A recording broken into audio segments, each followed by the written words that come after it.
We're gonna have to figure out some less loud ice. Forgot about that. I don't know if you can have less loud ice. Well, ice is just loud in general. That's just a thing that it is. It's not wrong for being loud. That's just a part of its personality. Really? Oh, I gave you the wrong one. I don't know. They're the same thing, and it just one has an extra piece of ice in it. Oh, okay. That's fine. This one still has a face. Yeah. For anybody confused, Tess has made me an old-fashioned, and we have an ice cube tray mold that makes skulls. So my old-fashioned has a face. And I just discovered that we were recording. I love that for you. Yeah. Tess, welcome back to Shun for Good Reason. I'm Anna. And clearly I am Tess. And Tess makes a lovely old-fashioned. Tess, why do you make old-fashions? Because I'm old. You said why, right? Yeah. Well, because you're old is a good thing. That's valid. Listen to my ice clink. Because I make them because we like them. You're gonna love this one. Oh yeah. We're back on our series of Where Are We Now and How Did We Get Here? With today being an episode called How Did We Get Here? Temperance and Prohibition. Oh dear. You said it was gonna be fun. That's not fun. Oh, it is fun. You're not old-fashioned. It's fun. Moral crusades, alcohol, and the shaping of American Christianity. Welcome back. We are exploring Christianity as a reaction to cultural stressors with a focus on historical patterns that still exist today. This is going to hopefully be a deconstructed, trauma-informed, and culturally contextual exploration. Short though it may be. Anna has high hopes. Well, I'm trying to talk it up. That's what podcasts are. You say you're the expert and then you try to prove it. Okay. Short, funny story. Because you said talk it up. I'm scared now. My boss took the staff to lunch yesterday. And it's a diner. Like an American diner. They have like a lot of semi-random things on the menu, hamburgers, everything from hamburgers to salad to burritos to like they have one Asian dish that I refuse to get because why would you use an Asian dish at an American diner? I don't know. That's a little scary. I know. Anyway, and I ordered. Well, first of all, I ordered something called the Nashville Hot because originally I thought it was going to be chicken strips with Nashville hot sauce on them. Okay. I thought that was going to be the primary dish, like some fried chicken and Nashville hot sauce. As I was ordering it, it became clear, I won't go into it all, that it was actually a sandwich. Oh. And, interesting. And yeah, by the time I realized this, I'd already basically ordered it, and I didn't feel like going back and changing the thing, and yada, yada, yada. So it was just a hot sandwich? Sorry, keep going. Yeah, it was fried chicken. Okay. With Nashville hot sauce on it, and it had coleslaw and pickles. So it wasn't anything crazy. And I liked the sandwich, I'll say, but anyway, I ordered it, and I was already a little feeling a little weird about it because it was not what I originally thought it was. And I'm with a whole bunch of people, right? So everybody finally ordered, and it took a while. But finally, the server comes out, and as she's handing me my dish, she said something along the lines of, "You're very brave to order this. This is one that I just can't bring myself to eat." Oh my god. I know. That's terrifying. I know. And then she works at a diner. Yeah, and then she said something like, "My stomach is just way ahead of me on this one, and I just can't bring." What the hell? I know. Oh my gosh, this person serves brown gravy for a living. I know. And I leaned over to her, sat next to me, and I was like, wow, that's the first time I've ever had a dish talked down to me before I ate it. Damn. At a restaurant specifically. That's really scary. Yeah, that was a unique experience. I thought it was good. just for the record. I mean, Okay. it was not like super healthy, but it tasted good. Why was she scared of it? My guess. Does she have high cholesterol? Well, I'm sure she does. But my guess was she was scared of it. And again, it's a total guess. That was the only time I saw her. It was like she only brought my food out. She was like a different waitress than the one serving us primarily, and I don't know what happened. But anyway. I didn't know you were ordering such a specific dish. No, it was just one of the ones on the menu, I don't know. Well. Anyway, I think she thought it was too spicy. Oh, okay. Is my guess. Because it was pretty spicy, like, for an American food thing, it was actually had a bite to it, so. Which I was very glad of myself. I thought that made it nice, but. Anyway. Sorry, that's a super rabbit hole. No, that's great. No, it goes great into our entry question. Was alcohol talked up or talked down in your church experience? And what did you grow up thinking about it? Because for myself, I was born into a family story of your grandfather was a hard drinking, hard fighting, hard working man, and he essentially lived on beer, from what I can tell. Not that he would have been able to get great beer in rural Montana at the time, for the most part. But between that and the early 90s Anne of Green Gables series, where Mrs. Lind states, "It was the demon liquor's fault." That was basically my entire experience. Is if God got a hold of you, then you didn't want the demon liquor or the demon beer anymore. They didn't know there was a difference between liquor and beer. And No. that's okay. It was all bad. But the demon liquor, and then that, and having the Christian biographies and the Great Awakening propaganda that was in my Abeka homeschool curriculum, which stated that there was in fact a demon at the bottom of every bottle of beer and or liquor. Abeka was hardcore for those of you who've been listening along. Abeka was pretty hardcore. The demon at the end of every bottle. Oh man. A demon in every literal bottle. demon. A literal demon. Just hanging out. That's I mean, in defense of Abeka, they just thought that there were demons at the bottoms of bottles of hard liquor. They did not necessarily extend that to beer. They may have known the difference. They may have known the difference. I mean, it was more assumed that this was a communal bottle and not a bottle of beer. So I assumed that it was more of a communal bottle of liquor and not like an individualized bottle of beer. So that may be just me reading into things, but that's okay. Anyway. What did you learn about alcohol in church? Oh, it was bad. Okay. Definitely talked down. You don't drink alcohol. I have a few, like, I'm trying to think, like at church specifically, it wasn't talked about much. Except for probably in anecdotes and stuff. And it was just always put in bad light. Yes, it was that whisper on the side of the story. And he drank a beer. Yeah. Well, that or somebody had a testimony, where I probably heard about it most was somebody had a testimony where they used to drink and then they were saved by Jesus and now they don't drink. That was probably the most common reference I would have had for it. A very 12 steps approach. Yeah. But then when I was, I don't know, I was probably 8 or 9, I went on a very small backpacking trip with my dad. And he found a can of Bud Light somewhere. Like, this is terrible. Like, he just found a can of Bud Light. I don't know if it was open or closed, because he was, like, really sneaky weird about it. Oh, no, so you don't even know if it was beer or if somebody had, like, peed in it. I guess not. Don't know for sure. Oh. What I know is my dad had a can of something and he started pouring it out and had me like stick my tongue in the stream that was pouring out.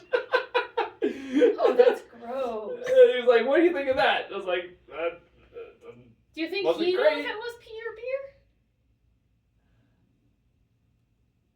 I think he found a full can because there was a lot of beer in it. I don't know. There was a lot of what in it? Well, yeah. I don't know. It didn't seem like pee from my perspective. But I was 8. I don't know. I don't even know if my tongue officially touched this stream of stuff that was coming out of the can. I just remember thinking, this is bad. It's supposed to be bad. Whatever. I didn't like whatever was happening. So my dad said, do you like it? I was definitely like, no. And... And, like, in my dad's mind, it was, like, this very, you know, very case study lesson, moment. yes, of don't drink beer. From my perspective, it was like, this was a weird experience that I hope never happens again. Oh, no. Anyway, because, like, I wasn't planning on drinking beer at that point in the first place. Like, I don't know. Anyway, so there was that, and then there was the Waltons, where they had the two... I can't think of their names. For those unfamiliar, the Waltons Baldwin is an sisters. old TV show. Yeah, an old TV show. And the Baldwin sisters made their, again, what did they call it? I assume it was a type of moonshine. Yeah, they made moonshine. They had a name for it. I can't remember what it was. Baldwin juice. Yeah. I don't know. It was something. It wasn't that, but something like I that. haven't watched enough Waltons. Secret recipe. They call it the secret recipe. Oh, Father's secret recipe is what they that's call cute. it. That's what it was. And so they would just call it the recipe. That's Would you like some of the recipe? Yeah. Because they didn't think of themselves as moonshiners. I love that. I want to be a Baldwin sister. Can I be a Baldwin sister? That sounds like so much fun. I would just love to be a salty old woman in the backwoods of somewhere, just making moonshine and not knowing it's moonshine and being so excited people want to pay me to come over for tea. That sounds lovely. It was always super unclear because you like, but like the way that it was presented was like they thought of it as like medicinal essentially, and they would try and give it to people medicinally. Anyway. That's so cute. But like it was clearly like the church in the show thought knew it was wrong, and the grandma in the Waltons family was really, really against the Baldwin sisters because they made the recipe. And anyway, so it was essentially presented in a negative light, but also sort of not. Well, because the Baldwin sisters, if I remember correctly from like the 5 episodes I've seen of this show, they were pretty happy, right? Oh yeah, super happy, Probably because they were drunk. Super jovial old ladies, just wealthy, living their life. Yeah. You know what? Good for them. Yeah, I know. Yeah, nothing. I love that for them. So, how did it feel when you went from there to the very, very liberal Moody Bible College? Oh, so liberal. In in Chicago, where one of our professors, who will remain unnamed, believed that people could drink actual wine for communion. And maybe even have it for dinner. I didn't really, when I was at Moody, I don't know, it was kind of a non-starter for, like, I just didn't care. Like, I never had alcohol, I didn't want to have alcohol. It was like one of those things, like, I made so many left turns about it, like, it was way, way far away from my world of thinking. Plus, like, Moody was already not charismatic, so I was way more worried about them being not charismatic than I was about one professor drinking alcohol. Like, that was kind of a minor point compared to, you guys don't believe in speaking in tongues? What's wrong with you? Like, being filled with the Spirit is so much better than drinking alcohol. That's right. Yeah, it's just basically like, you guys are missing out on the good juice, Like, go get baptized in the Holy Spirit, it's a good time. I don't feel like you ever had a good time when you were baptized in the Holy Spirit. Yeah, it's a problem. No, I didn't. I kind of assumed some people did based on what I observed, but it does seem like it. Well, and there is a certain.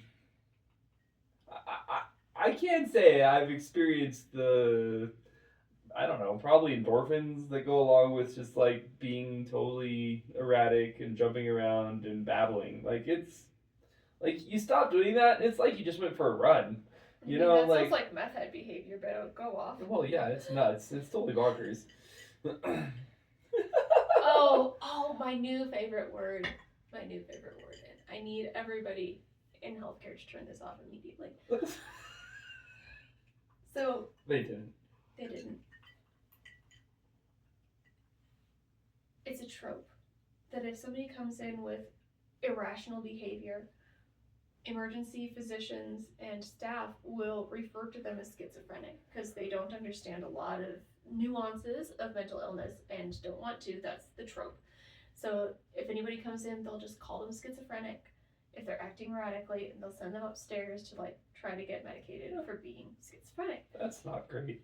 It's a trope. It doesn't actually happen a lot. It's a silly thing that we just kind of assume sometimes in healthcare. It's funny. Okay. It's supposed to be funny. I see.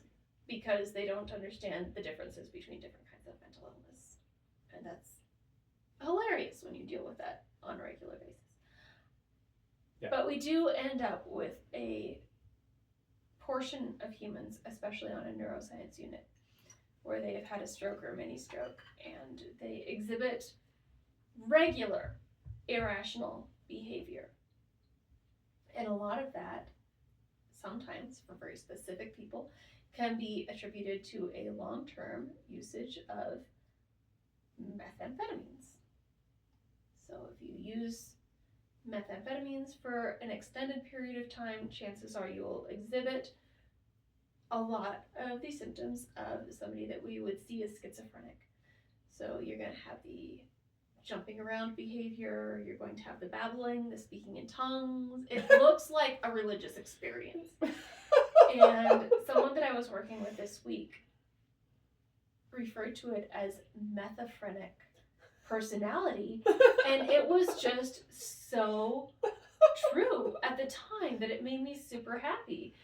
Because it explained something in very small words that we see so frequently, and it made all of my endorphins go because somebody was putting a name to something that is so often misunderstood, because people misunderstand schizophrenia, they misunderstand substance abuse, and substance dependency, and addiction, and religious experience. And it made me so happy because I've seen so many methaphrenics in religious experiences. They're just methaphrenic. They're off on some sort of endorphin that you can't entirely explain, but it's exhibiting these symptoms. No, for sure. And that leads us back into I've totally experienced the substance abuse portion of this. Yeah. But seriously, like in my world, in college, speaking in tongues jumping around was going to be way more fun than whatever I thought drinking alcohol was. I didn't know. I had no idea. It was just in my point of view of things. Alcohol led to bad, not good things. And, and talking to God was the best thing you could have, right? Or worshiping God. Or that was the zenith of experience that you could have on earth or heaven. So, Right. Well, but this brings me into where I sit now in terms of substance use and religion. There are a lot of different ways to deal with underlying psychiatric and psychological issues. Religion and substance use can both be incredibly valid regulation strategies. What do you think she's trying to say about me?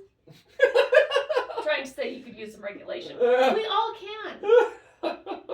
And a lot of us find it in a lot of different places.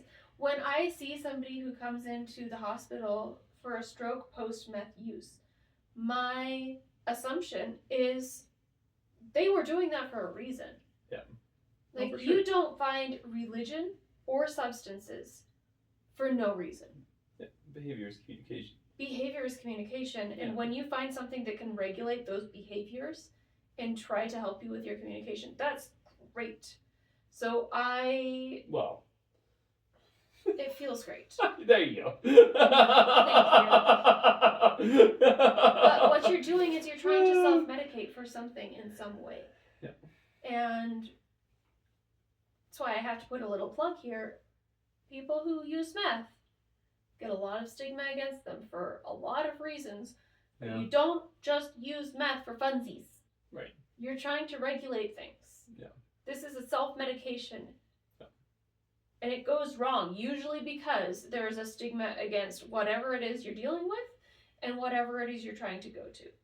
And often, not always, but very often, it is the most economical option that you can find to try to be okay with yourself, your body, and your experiences.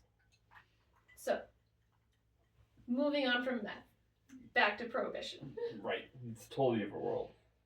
Well, it's not. Yeah, because all of these are trying to deal with stress, COVID, burnout, substance use, regulation of not necessarily. We're talking about two different kinds of regulations, so that's going to be confusing.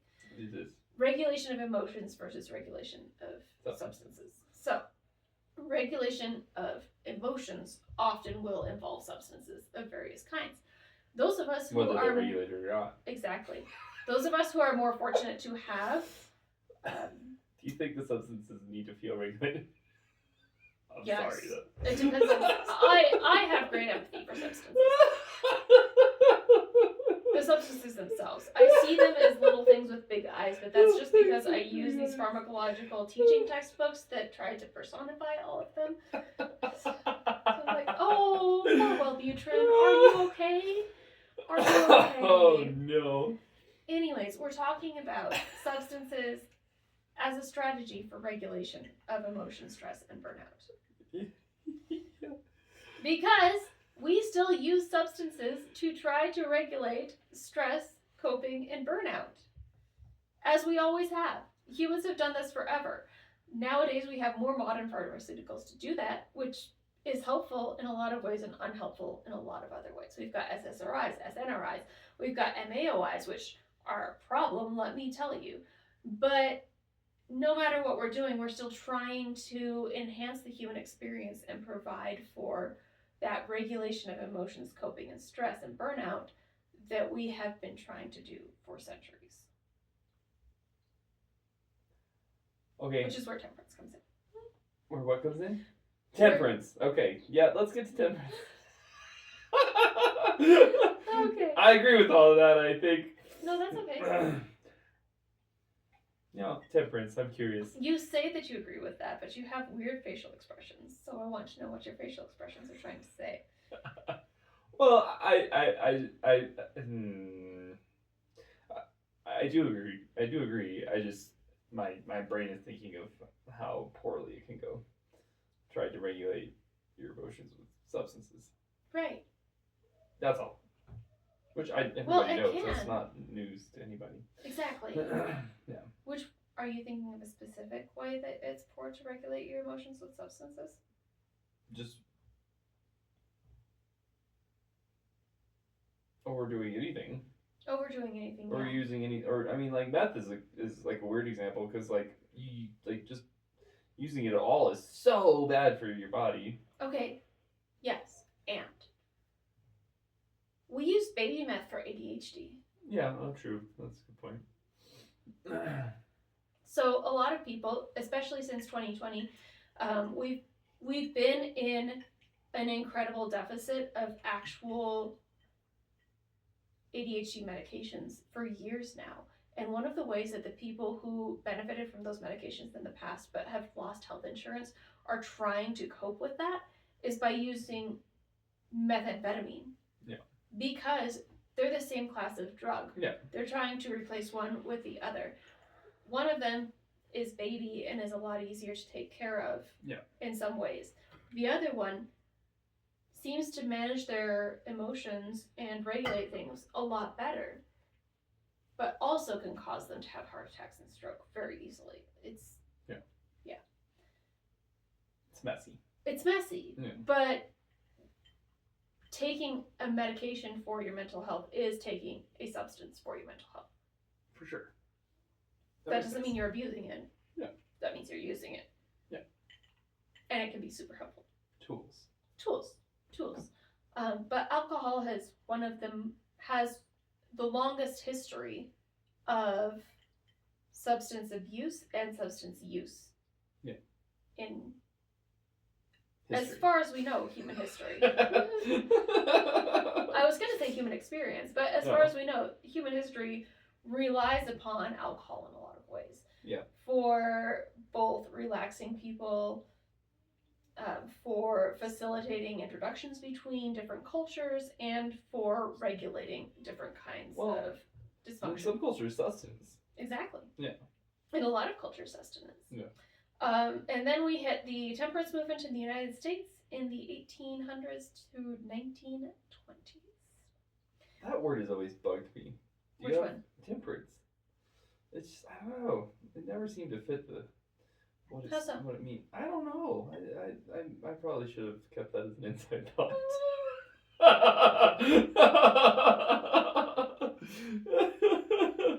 It just always reminded me of throwing a temper, and it seemed to be describing the opposite in like decreasing and lowering something, and that was always confusing to me. Okay. I am going to Google things real quick. Because what do you know about the Greek tempers? Huh? A little, not much. Something about that's like medical knowledge of the day was our bodies have tempers that you have to have in balance, I think. Yes. Yeah. Okay, so we're going right back to Hippocrates. No. Okay. Hippocrates and Galen, the most famous of the Greek physicians. Hippocrates is the one, as far as we know. We don't know if he came up with these, but he took credit for these. Same one as did the Hippocratic Oath, which we know as do no harm. There's a whole oath behind it. Yeah. But the basic thing is do no harm, do the most good. All of your medical, nursing, social work, any of those people are going to be basing their things on teachings of Hippocrates. Hippocrates is the one who takes credit for the tempers. Temperance is the leveling of the tempers. So in order to have maximal health, you have to level all 4 tempers, and I will read them to you now. I did have to Google them. Choleric, sanguine, phlegmatic, and melancholic are the 4 tempers. So you have to balance appropriately. Choleric. See, little tests never put that together. Oh. Yeah. No, that's fair. Yeah. Choleric is essentially your liver. Liver. Big test never put that together. Sorry. Yeah. No. I didn't mean to interrupt. No, that's fine. That's fine. When you think of your liver, you're going to think of cholera. You might think of pink fever, but that's a different thing. So your liver is fast. It has strong reactions. It's energetic, ambitious, passionate. It can be an aggressive thing, and it's right here. It makes all yellow bile in your body. Sanguine is the second temper. We usually associate that with blood, so it's aggressive and passionate. It's pleasure-seeking. It is really happy for things and optimistic. It's enthusiastic, but it's very impulsive. And then melancholic is black bile. So I'm not entirely sure what that one is. I assume it has to do with your kidneys, but I could be wrong. So DM me if I'm wrong. Gallbladder?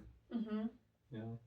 Analytical, quiet, literal, and dependable, prone to sadness and being overly meticulous. And phlegmatic. So that would be, generally we would associate that with our lymph nodes now. In a lot of ways, calm, thoughtful, consistent, rational, slow-moving, passive. So you need to measure. That's all I can. I know. Anyway. So temperance is the balancing of the tempers, and these are the tempers. It makes sense now. Exactly. You have to balance all of them against one another. Gotta know your ancient Greece, mate. And I don't know why I was trying for that. So one of the only things that we had, especially in America at the time in the 18th and 19th centuries, we had very quickly migrated to America from other places, where we had the tinctures and the medications that we knew would help to regulate those tempers in us in the place in which we lived. We still haven't figured those out in America in a lot of ways. For example, I am not regulated in my tempers I have a lot of allergies and a lot of shit going on. Things are going poorly. I would need things to medicate me. If the only readily available tincture that I have is alcohol, that's the one that I'm going to have to go to because that's the medicine that is available. Does that make sense? Yeah.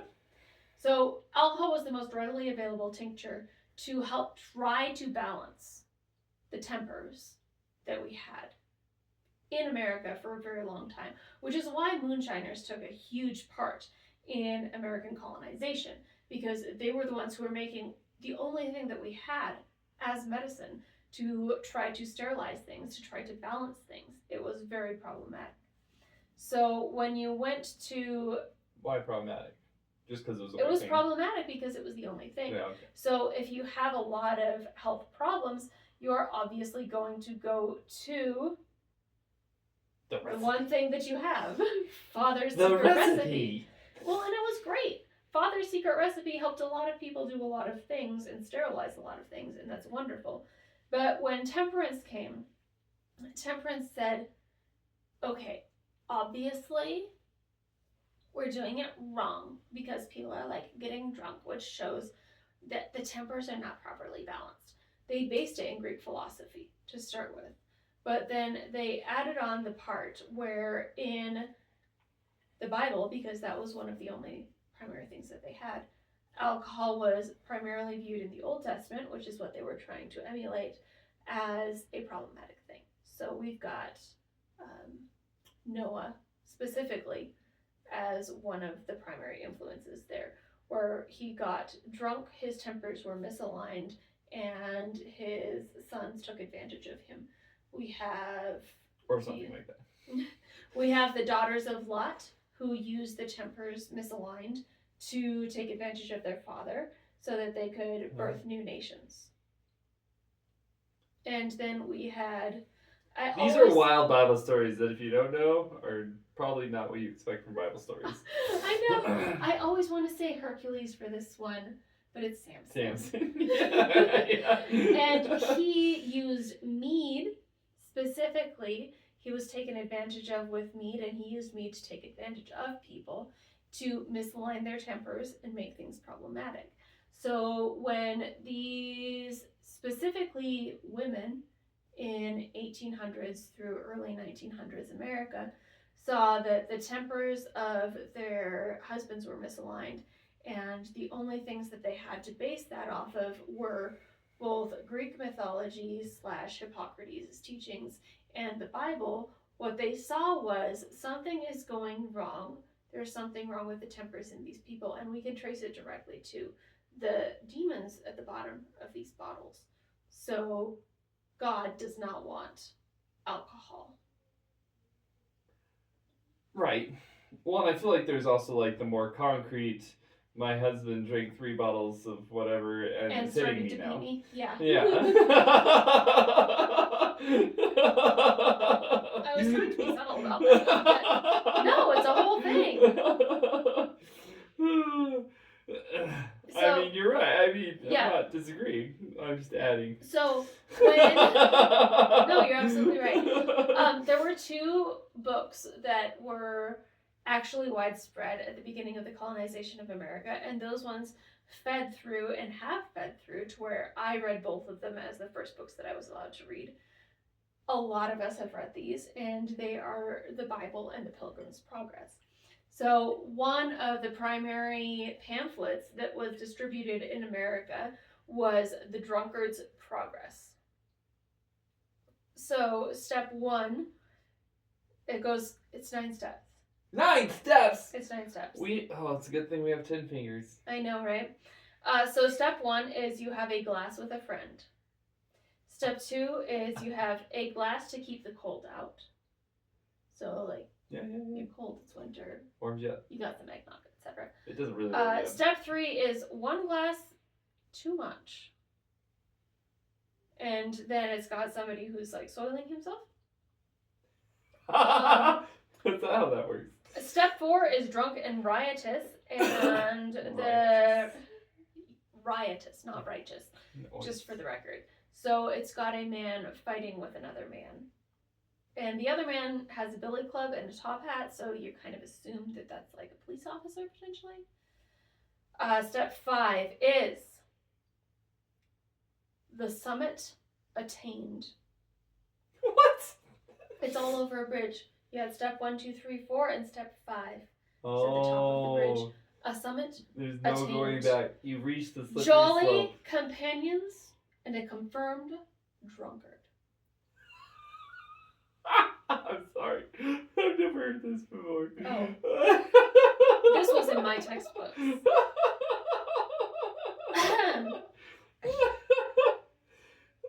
What was it? Summit attained. You're gonna want to clutch your pearls for this one. Okay, step 5 is the summit is attained. Jolly companions and confirmed drunkard.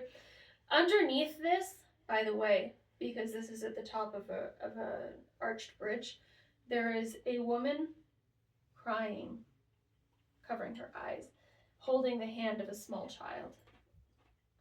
Step 6, coming down the other side of the arch. Poverty and disease. It's very Dickens. Step 7 shows a man with tattered clothes and like flies coming off of his disheveled hair. Still very Dickens. Step 7 is forsaken by friends. Step 8, obviously, is desperation and crime, where you see him holding a razor blade to the throat of a companion. And dear goodness. Step 9, death by suicide.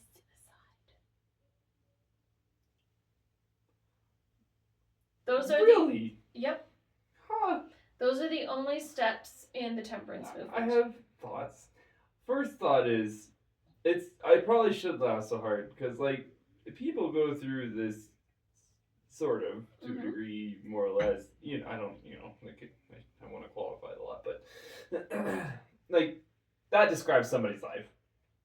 Right. Like I couldn't name somebody, but well, but also this is one of the first things that was actually published, telling people that there were deleterious effects to alcohol and substance use. Yeah, right. Well, and again, I say it describes somebody's life. Exactly. Like, I'm sure there's a story of somebody out there that probably is exactly their story. Mm-hmm. So, which is not a happy story at all, but it's an I have no doubts observational about story. It. Yeah. But my next thought is, like, it's so one person's story, right? Like, there's so many offshoots and turns and complexities and things that story does not remotely get at to millions and billions of other people. But it's trying to say that's the only thing that happens if you drink alcohol, right? So it's painfully wrong on that front. Right. Which is why I laughed. Right? Like, it's just so, this is what will happen, which is just insane because nobody knows that. It has happened, probably more than once, but at least once that's happened. Yeah. But that doesn't mean it's, but like the what I see is that story being told and people seeing it and reading it and thinking, this is the story. Because we've been trained to read Bible stories and think this is the truth. And so you read this story, and I'm speaking from my evangelical upbringing. Yeah. And it's and you something about it rings true, and it's in writing. So now and it seems to line up with something you read in the Bible about Noah or Samson or whatever. Lot. And you're like, oh, this is the truth. This is what happens when you drink alcohol. Yeah. Well, but what they're not showing necessarily, and there's another pamphlet over here which I can show you later, is there was a French pamphlet circulated in France and Canada, which it showed at the top. Canada. Sorry. I'm proud of you for getting the first part of that right, but you're not forgiven yet. Okay. You're still going to have to learn the entire anthem, or I am not giving you a passport. Anyways, there was a French pamphlet. I call my own. Tess, you're digging yourself a hole. Okay. I'm a Canadian citizen. The classic early 2000s film, Princess Diaries, makes fun of the Canadian anthem by making it the Genovian anthem but changing a lot of things about it. And Tess always thinks she knows the Canadian anthem and starts singing the Genovian anthem, and if she doesn't figure it out, I'm not giving her a Canadian passport and letting her leave the hellhole that is America. Brutal. You need me. Anyways, the French pamphlet at the top says alcohol is a poison in French. I'm not even going to try to do a French accent because I'm so bad at it, somebody's going to murder me. And then it has a bunch of people who are very well coiffed, looking like they're semi-successful, etc., etc. And then underneath those people it says there are those who live by it. And then underneath that it has a man who is essentially murdered in an alley leading into a drain. And then under him it says there are those who die by it, and then it has his orphaned children and grieving widow underneath it. And it's hard to talk about substances because... This is supposed to be a fun topic. I know, it's still a fun topic.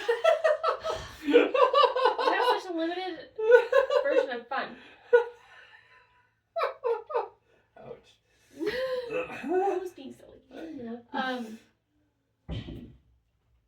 First off, that's not everybody's story. But second off, this is the story of several people. Yeah. It is the story of several people because of these things that happen in our society which make people swing very drastically from regulated to unregulated.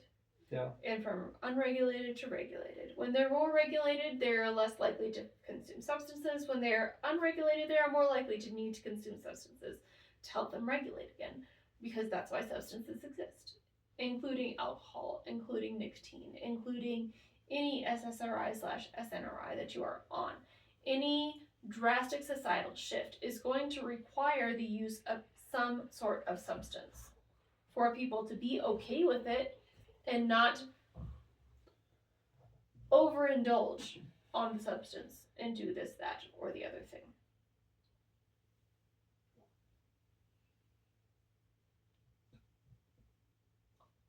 Also, these are pamphlets. These are the chicks' tracts of the Prohibition movement. Right. Propaganda. They are propaganda. Yes. They are propaganda. For sure. They tell the story they want to tell. They do tell the story they want to tell. William Blackstone in 1623. Okay. Sorry, go ahead. Well, I'm curious where that's going. Okay. Hard cider was a thing in the Plymouth colonies up until the mid-1800s. But William Blackstone was distributing apples and flowers to help do this. And it was one of the very few aspects of American culture that all colonies shared. Which meant you could go to a lot of different places. You could be super dysregulated. But if you went to a pub, if you went to a place that shared the same ciders, the same brews that you had, alcohol was a connecting point. Yep. Which is very much the same between Vikings and English and Spain and French. Every place you go, essentially, in the Western Hemisphere and in the western part of Europe, I'm not going to include any of the Middle East in this because they do not want to be included in that. But in a lot of places that you go, you can say, hey, we have this in common. I use this as a spice. I use this as a ferment. It is a way to connect with the people around you. Also, it breaks down some of your inhibitions and you're more willing to do that connection with the people around you. It's not a bad thing, and it can be a medicinal thing. if you overuse it, yes, indeed, it can be a problematic, leading to death by suicide, leading to orphans and widows. That can be a thing, and that is another one of the cycles that we keep coming back to. When you have enough societal disconnect from what is actually healthy for people, you are going to see more substance abuse, and you are going to see more alcoholism, you are going to see more substance abuse, you are going to see more orphans, more widows, and more physical violence by people who are using these things inappropriately to try to figure out who they are and why. Yeah. And what life is. It can be either a tool for good or a tool for bad. Essentially. Yeah. Well, and it seems like a lot of what it is depends on how much actual connection you have with other humans. Period. Probably. Like, if you're actually connected to humans and it's actually a social thing, and there's a lot of positive things it can bring. And then, but if it's just self-medicating, isolating thing, then there's not a lot of good endings there. Well, I love that you bring that up after we've talked about communion a little bit and my grandfather a little bit, because the communion idea is we all share this cup. And then my grandfather's idea was hard drinking, hard fighting. And the hard drinking was all in his home. Like, he had to have a fridge full of beer and have that for himself. Go home, drink a lot of beer, and then be okay with things, which is very different from, I'm going to go to this place and I'm going to share a cup of wine with all of these people. Yeah. It's very communal versus isolationist. Right. So how do we get to temperance? We get to temperance in a lot of different ways. And I'm going to take this from the temperance movement of the Wikipedia page, just so I'm appropriately citing. In 1767, the average New England family was consuming 7 barrels of hard cider annually, which equates to about 35 gallons per person. And explains a lot about the independence movement. Around the mid-1800s, newly arrived immigrants from Germany and elsewhere increased beer's popularity, and the temperance movement and continued westward expansion caused farmers to abandon their cider orchards. In the late 18th century, the attitudes toward alcohol in Great Britain became increasingly negative, including the need for sober laborers and the Industrial Revolution. And then physician Benjamin Rush, who envisioned a disease-like syndrome caused by excessive drinking, with the symptoms being moral and physical decay. And he based this also on the tempers. He cited abstinence as the only treatment option and saw benefits in fermented drinks, so beer's fine, but condemned the use of distilled spirits, so rum is bad. He noticed that there was a correlation with drunkenness, disease, death, suicide, and crime. And this is around the time, because it's the Industrial Revolution, so you're starting to see less homebrew and more industrial brew. So fewer people are doing the actual witch brewed beer, which is where our pointy hats come from, and the use of cats to drive away mice from all of our distilleries. And we're seeing that compounded with the villainization of witches and pointy hats. So you're seeing the industrialization of all of these brews in conjunction with the villainization of a female-oriented view of distilling. So you're taking away all of the happy things, which were, we have cats to drive away rats, and we're actually putting time into this. And you're compounding it with, eventually, the more Guinness view of things, which is, we are going to make this a international product, which takes down quality, it takes down the community, and it takes down the value, essentially, of these products in general. So that's where the temperance movement starts coming in, is when they see that these people have enough money and enough access to demon liquor and beer more than they ever have before. Because previously, you were not able to get that sort of access, you were not able to get that sort of time unless you were incredibly wealthy. There was no way that you were going to become a drunkard. And suddenly the access and the time commitment has become, for the access, so much bigger, and for the time so much smaller for what you can get. So you can go to a place and get a bottle of rum, whereas previously that would have required a lot more commitment. So that's part of where temperance came from. Yeah. Which makes a lot of sense. Yeah. I get it. Well, it's the same thing though, like isolation versus community and yes, the Industrial Revolution made it more capable to do this in Yeah. isolation instead of in community. Right. But the Industrial Revolution also made it so you had to operate machinery, which you hadn't before. Right. And you have to be a lot more sober to operate machinery Right. than you do to Plow a field. plow a field. Average farm field. Use a horse. So Go horse. there was a very distinct contrast Yeah. there, because previously, say you were able to find a lot of alcohol for some reason, people still couldn't necessarily tell because your labor was not meticulous enough to need to know unless you were a highly skilled artisan. Yeah. And then you got to this point where alcohol is freely available, and you also could potentially need to actually operate machinery and make sure it works. There's a lot of tiny cogs that go into that, which are not amenable to the use of alcohol.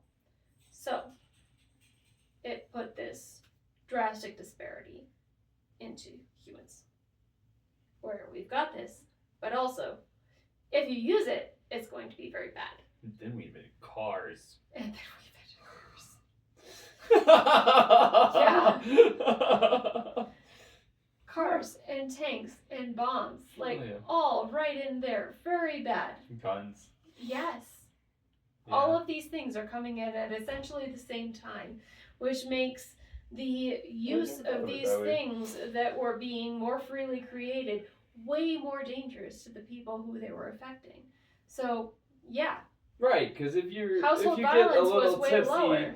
and you have access to A bow and arrow? Yeah. It's a lot different from having access to a gun. right a gun. And yes, there's It a is lot of different. overlap in here, but time moved a lot more slowly before the 1920s to 1950s.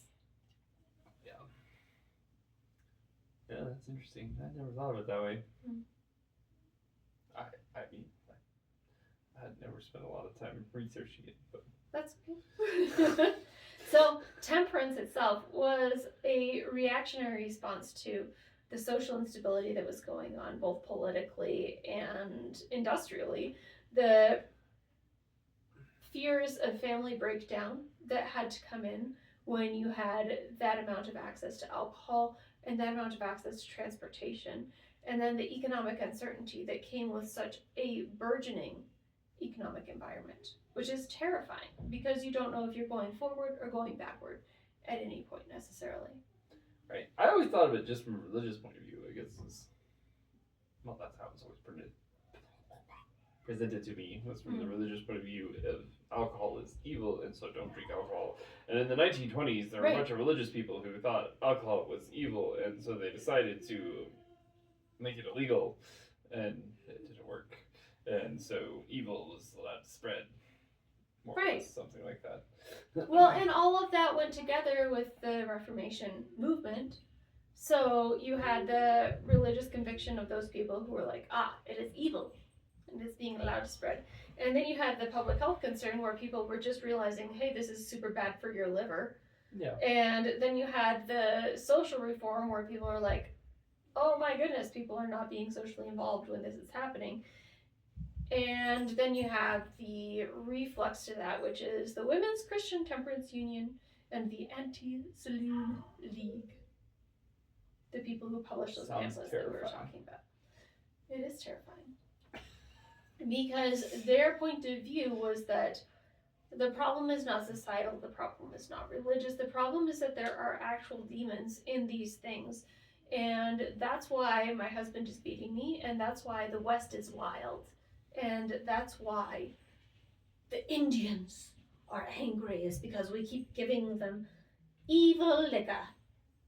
So a lot of, yes, Christian nationalism, white predominance, and social mores went all into the same thing against alcohol itself. In a lot of ways. Don't we call it the Roaring 20s, though? We do. Rawr. Rawr. So. But that's when temperance was, right? It is. Yeah. Yes. The temperance movement was the late 1800s through the early 1920s. And the Roaring 20s lends right into that. People were finding ways around it, and people were experiencing a different societal and international movement, which was really cool until it became Nazism and socialism and a lot of really bad things. But all of that was mixed up into one giant meatball of horror by religious people, essentially. Does that make sense? Sort of. It's okay. I'm gonna find an actual date for the Roaring 20s real quick. It's in the 1920s. It was in the 1920s. I want real dates for it. Ugh, I can't find actual good dates for it.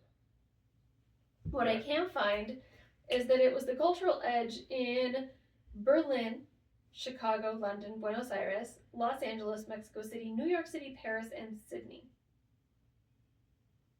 It was known in France as the Crazy Years, but it was artistic and culturally dynamic. Le Fou. That'd be like Le Fou Dans or something like that. On a Crazy phone? years. Huh? Oh yeah. Yeah. Okay. I had my grammar bad, but How do you actually years say would on be a phone? en a fou. On a phone. Crazy years. On Yeah. a phone. What? How do they spell fou? What you're saying at the end? Folles. Oh, en a fou. Mm-hmm. So this.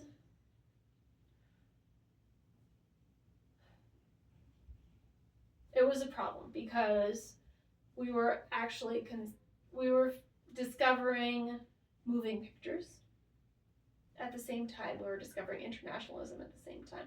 This is back in 1927 when the first transatlantic flight happened. This is, the whole world was everywhere all at once. And we were experiencing such a cultural psychosis that we needed things to deal with it. We were incredibly disinhibited, and we had lost everything that was making us us because we were previously isolated. Yeah, nation states. Nation states, yes. Yeah. We had this, we had nothing outside of this, and then naturally, when you discover that you can be listening to Berlin and Buenos Aires at the same time from Chicago. Yeah. With a glass of rum. Yeah. You're going to do what you have to do to make your body be okay with hearing all of these things at the same time. And at the same time, Berlin is rising, and you may or may not be getting drafted to go to a war. And there is so much going on. And all that these women who went to church regularly and were trying their best to embody everything could feel. And they had a good community, essentially. And what they saw was, my husband is drinking a lot of alcohol, and he is not okay.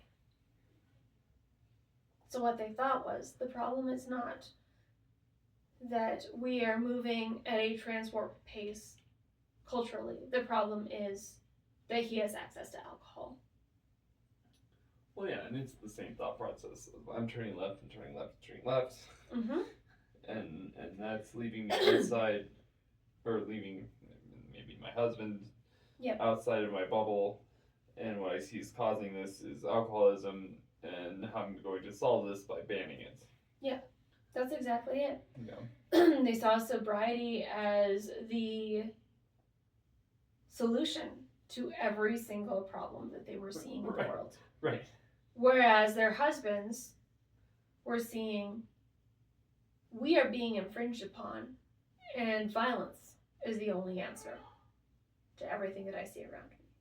So we're seeing the uptick in the sobriety movement, and we're seeing the uptick in domestic violence and signing up to go to war. Yeah. Regulation. Yeah. That's interesting. So what they wanted to do, because they were finally getting these rights and these ways to pressure their husbands in ways that they hadn't before, because it's the roaring 20s, we're getting more rights, we're working for them.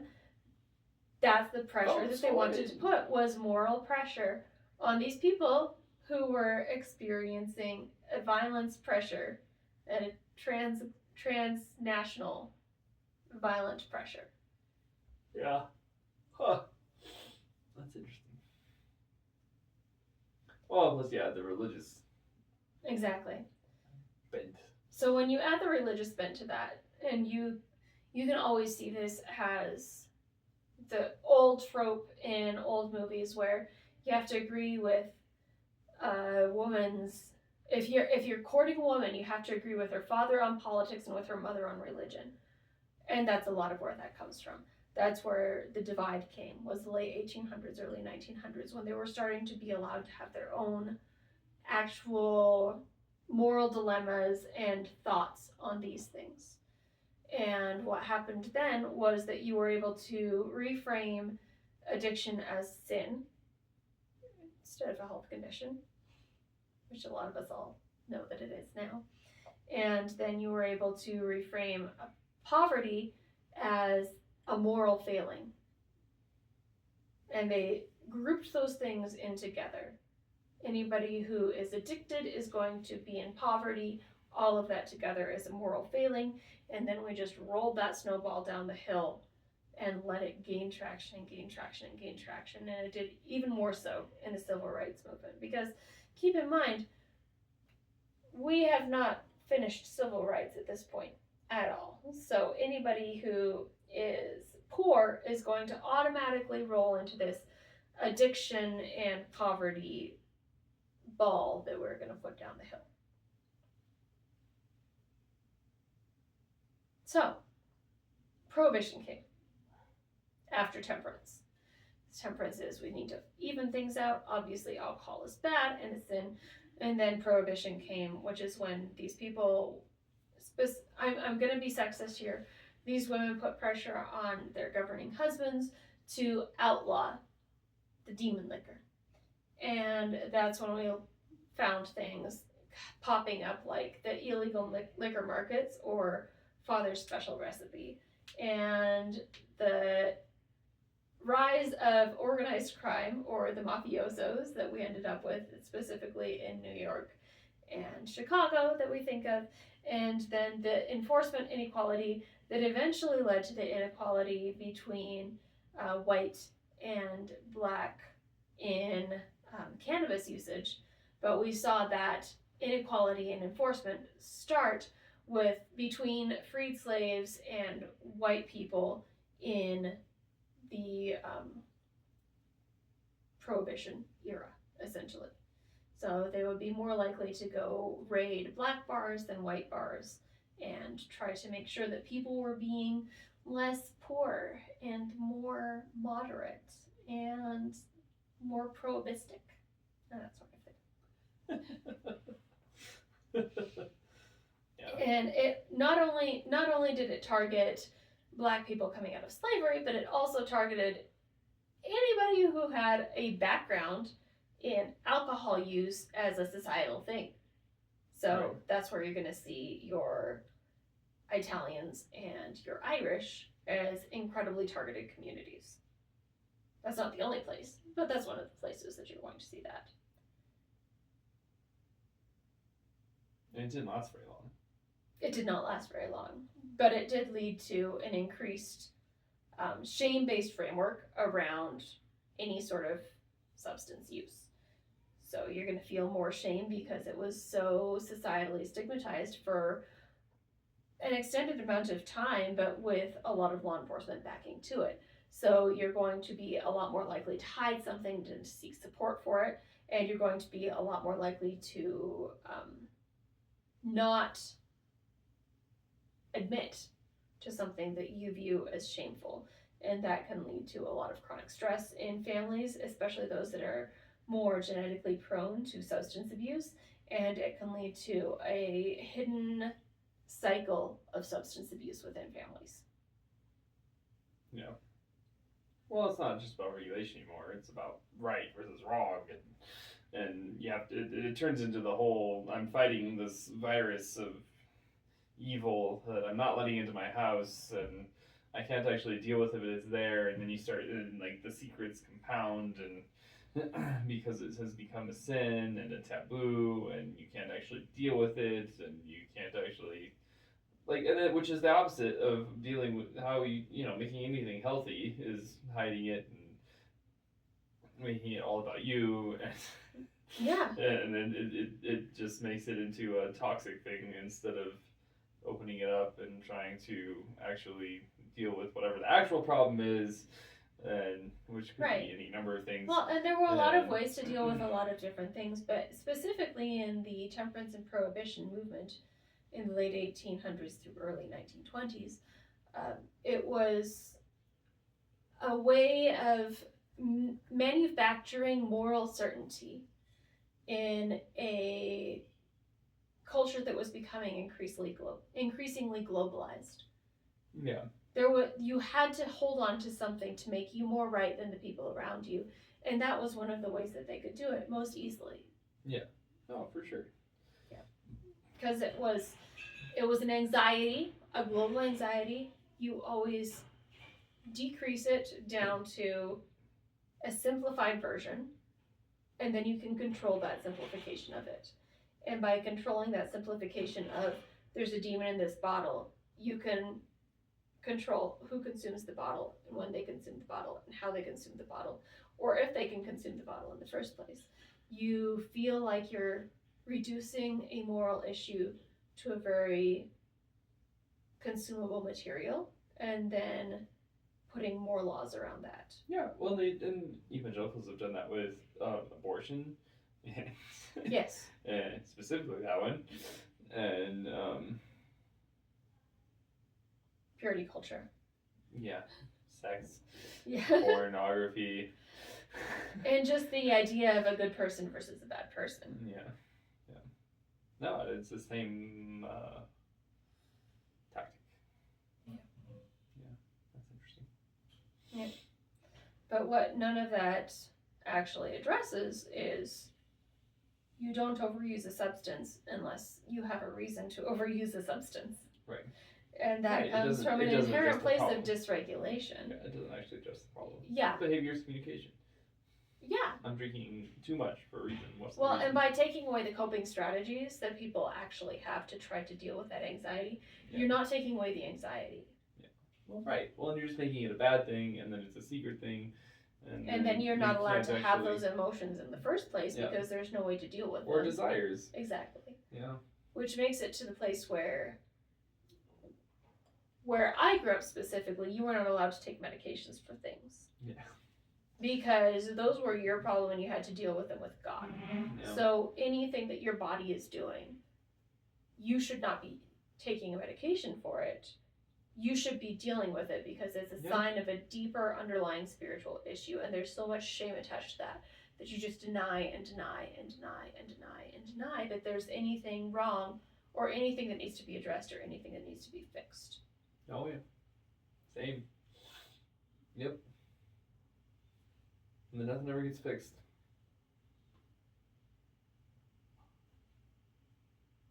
Depression. Transference. All the depression and Yeah. all the transference. Yeah. How would you fix it?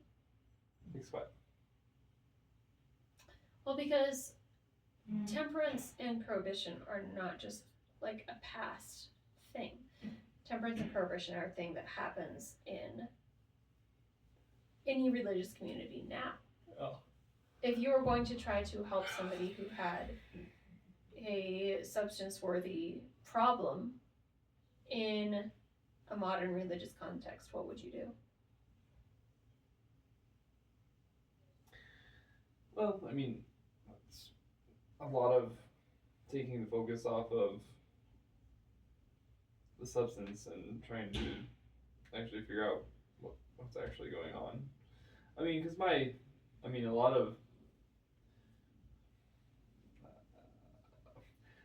substances don't create problems so much as they magnify them, right? Like, you're not, alcohol doesn't make you be a mean, angry person. Right? It's like, it's a very victim stance to say that alcohol made me do it, right? It's a very, you blaming something else for your mistakes. Well, it's interesting that you say that. I'm going to interrupt you for just a second because my family, when I was small, always told me that alcohol made people the opposite of how they are. Yeah. So they always said that if somebody's happy, they're going to be really sad when they're drunk. And if somebody is sad, they're going to be really happy when they're drunk. And I don't view that so much as a truth anymore. I view it as a very sad problem of a very repressed group of people. People are lying is what that means, in my opinion. Exactly. That's exactly what it means in my opinion. Yeah. Is because if alcohol, if the removal of inhibitions, right, of in any way, makes you the opposite of what you are portraying to the people around you, that means you are lying. There's a problem that you have not addressed. You're masking, you're lying. Yeah. Because that's like, it's science that alcohol removes your inhibitions, which your inhibitions are just you trying to tamp down a bit on you. Right? and so, if somebody's drinking alcohol and that results in beating somebody up, they wanted to beat somebody up, right? Like that. The alcohol maybe made it a little easier by releasing those inhibitions, but that's what was under the surface, right? Was that desire to beat somebody up, and so the solution is okay. And I wonder, how often this actually gets dealt with. I don't know much about AA and all that, but then actually, finding, embodiment and the real desires behind, and figuring out what regulation looks like for that person, and finding tools that can actually help that person, and I think for a lot of people that I know, one of the tools has been divorce, right? Just getting out of that relationship that they felt stuck in, and we're using lots of things to try and cope with that relationship. Which is sad, but it's also not, seeing as how it actually helped that person regulate. Yeah. Right? That's just an example, but because I see it a lot. Yeah. In my life Well, around you me. see divorce and AA as being things that help people. Yeah. Right. Yeah. I see the opposite for AA. Well, I don't know. I don't know about AA. I don't have a lot of experience. And I don't actually have a lot of experience with AA. As opposed to divorce, I've seen lots of people who got divorced. I recognize that a lot of people have really good stories for AA and NA, any of those sort of things. But I'm going to read you the 12 steps that are the recovery program that is AA and NA. And then I'm going to see what you think of them. So, step 1, admit powerlessness. Admit that you are powerless over alcohol/narcotics, that your lives have become unmanageable. Step 2, find hope. Believe that a power greater than yourself could restore you to sanity. Step 3, surrender. Decide to turn over your will and lives to the care of God as you understand Him to be. Step 4, take inventory. Make a searching and fearless moral inventory of yourself. Step 5, share inventory. Admit to God, yourself, and another human being the exact nature of your wrongs. Step 6 is become ready. Be entirely ready to have God remove all your defects of character. Step 7, ask God, humbly ask Him to remove your shortcomings. Step 8, list amends. Make a list of all those you have harmed and make amends to everyone. That's a good one. Step 9, make amends. Repair the harm is always Make direct amends to such people wherever possible, except when to do so would injure them or others. Step 10, continue inventory. Step 11, pray and meditate. And step 12 is to help others. I have no problem with 8 through 12. Yeah. However, That's just restorative. Alcohol and Narcotics Anonymous have their roots just specifically in the temperance movement, Clearly. which is why they have exactly the same roots as the Child Evangelism Fellowship approach to making people understand that they are a sinner, Yeah. that they are irreconcilable, Right. that they have no hope within themselves, Right. and that they must admit that to themselves, other people, and God, and make amends. Right. Well, Admit that you're a sinner, believe in Jesus Christ is the only way out of those sins, and it's the power outside pray. yourself that gets me. to get it. Like, Exactly. Because a lot of those things are not bad necessarily. Like admitting I did something wrong. That's a good Right. thing to do, right? Repairing the harm I caused. That's something I do at work every day. Both of those things. Admit you're Yeah. wrong. Repair the harm, right? But like Because the power from both the Road to Salvation and the Alcoholics Anonymous Yeah. / 12-step program approach is you can't do it. believing in a higher power instead of believing in the power of community and help and support. Right. It's a appeal to an invisible sky god. But also it's an appeal to individualism Yeah, as opposed to collectivism. as opposed to collectivism. Yeah, it is. Because For it's sure. it's between you and God. It's not Right. between you and the people People you've around you. harmed Yeah. in a lot of ways. To overcome. And the thing. the 12-step program has the advantage of it actually trying to address you have to repair harm. You've done bad things and you need to Right. help the people that you harmed. Yeah, there's a communal aspect. So of it. the 12-step program definitely has that over the temperance movement where it's between you and God. Yeah, we're just.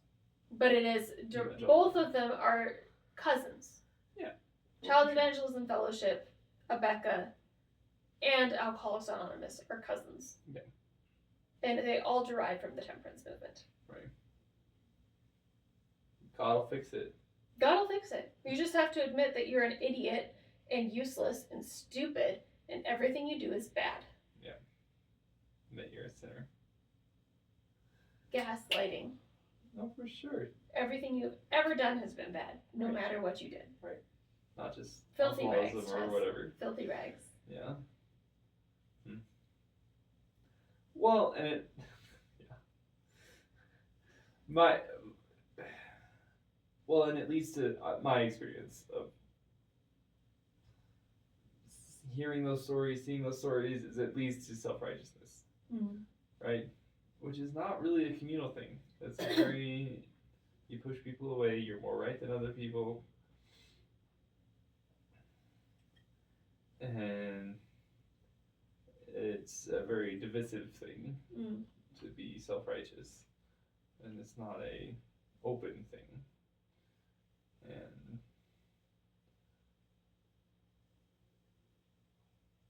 that's why I think sobriety feels very, probably a lot because of AA, it feels very religious. It feels very purity culture. Well, because they have roots in the same places. Yeah, well, yeah, for sure. And it doesn't leave it doesn't it leaves no room for alcohol to, or any substance or anything for that world that we described earlier of balancing the tempers and just tools that can be helpful in this in this human crazy weird world we live in. To actually, there's no room for it to be a social lubricant. There's no room for it to be a regulating tool. It's just bad, and only bad. It's evil and only evil. Well, but not only that, the need to have it in the first place, the need to have something to socially lubricate you, or the need to have something to help you deal with the bad things that are going on. Anytime you admit that there is something outside of yourself that may be affecting you, you are incomplete and you are wrong. No, for sure. Because that's where the temperance movement and eventually prohibition came from, was if you are experiencing so much that you need something outside of yourself, you're bad and you're wrong. You shouldn't need community. You shouldn't need substance. You shouldn't need anything. And if you do, you should feel shame about it because you are the problem with society. Well, the only answer is God, which is super nebulous and vague, and yeah, I mean, especially the way they worded it, it's super nebulous and vague. Just God will take care of it. Oh, will He? Oh yeah, He will. Didn't you hear? The 12-step program said so. Yeah. Which I mean.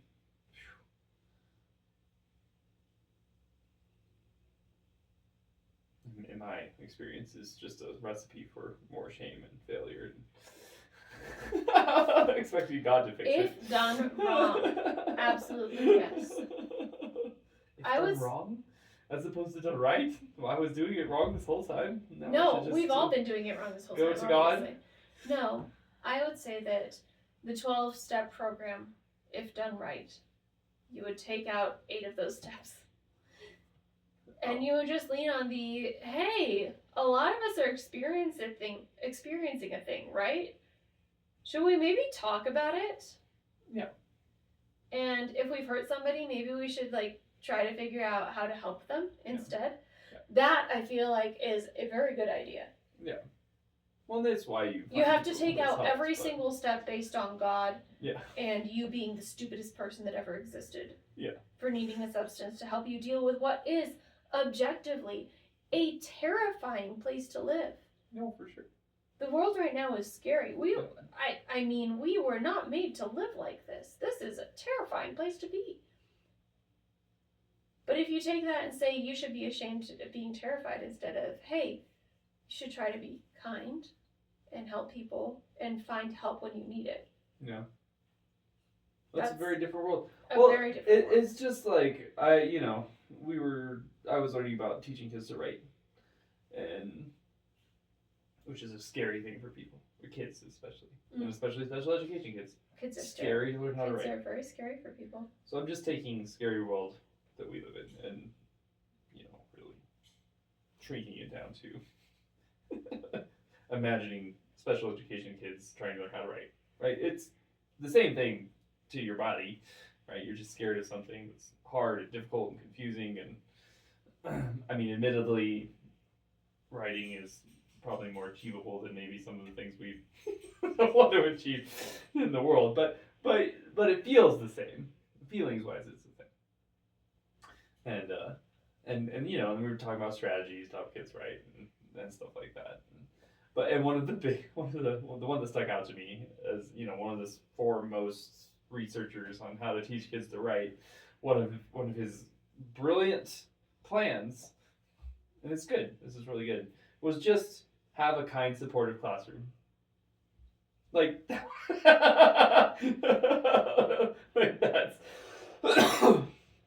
a researched strategy for helping kids learn how to write is have a kind and supportive classroom.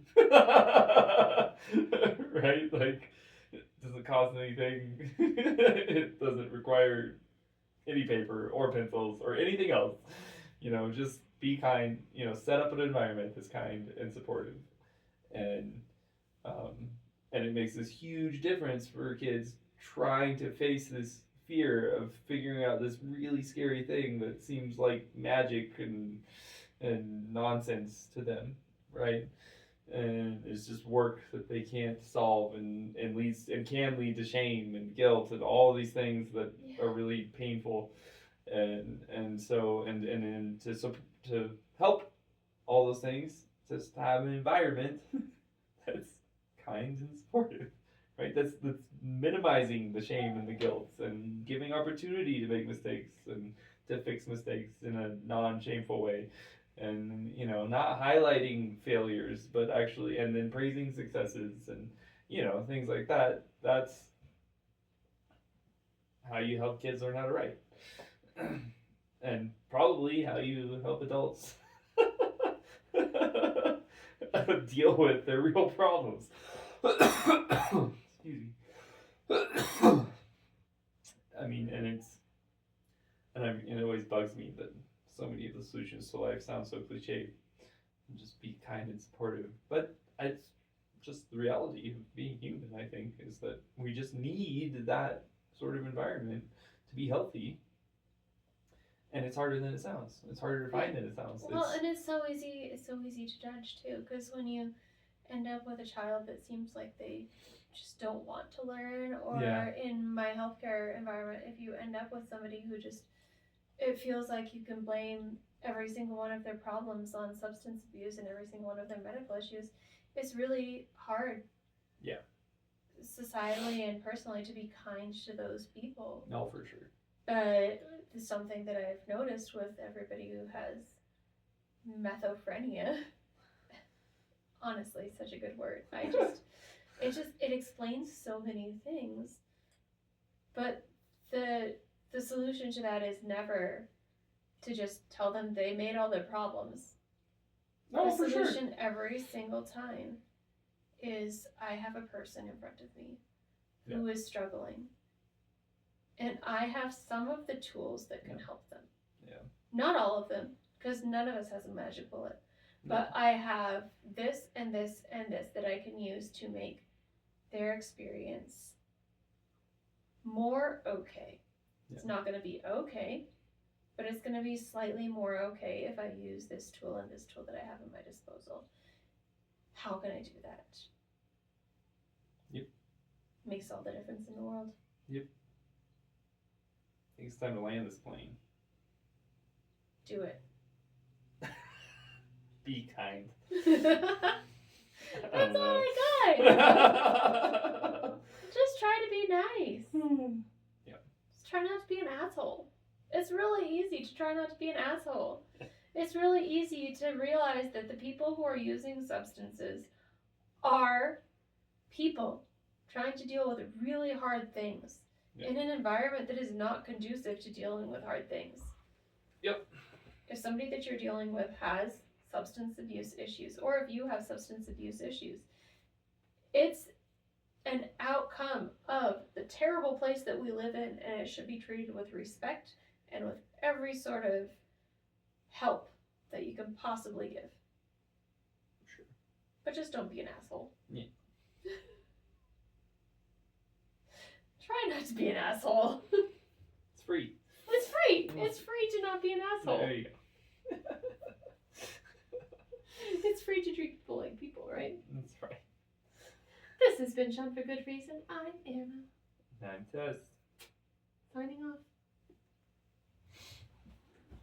Oh, you got that one?